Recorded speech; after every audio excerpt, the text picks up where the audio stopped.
10. Je crois que c'est ça. Matthieu chapitre 3, verset 10.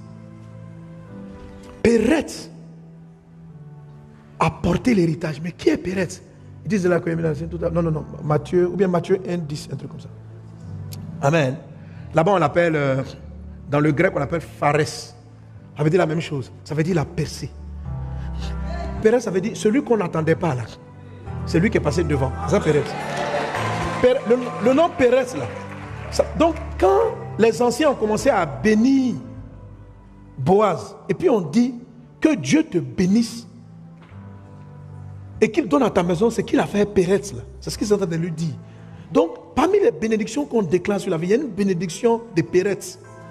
La bénédiction de Péretz, c'est la bénédiction qui fait que quelqu'un qu'on a considéré maudit, qu'on a voulu maintenir dans le veuvage, son nom sort. Péretz, en langage ivoirien, ça veut dire que, comme on dit, quelqu'un est sorti dans l'eau. Amen. Hein? C'est ça, Péretz. Le nom Péretz, un autre sens hébreu, ça veut dire éruption. Comme l'éruption d'un volcan. Ça dit, il jaillit, ça dit, il te surprend. Et Dieu m'a dit, ce matin je me suis levé, Dieu m'a dit de dire ça. Que ta vie a été dans l'ombre. Tamar a été considérée comme rejetée. On l'a rejetée. Parce que jusqu'à présent, sa vie n'était que malédiction.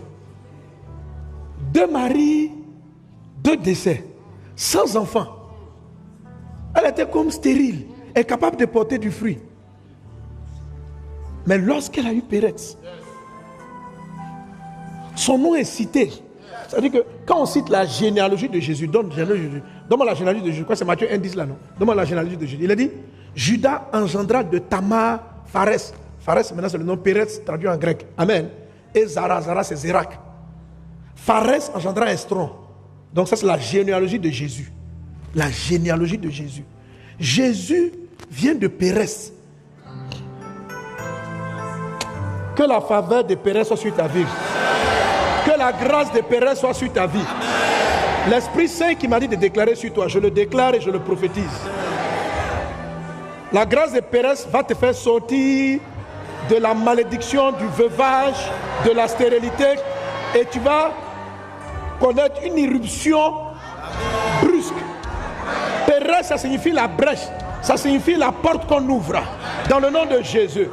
Quand la Bible dit dans Ézéchiel 22, je cherche un homme qui se tienne à la brèche. Le mot brèche là, c'est Péretz. Je cherche un homme qui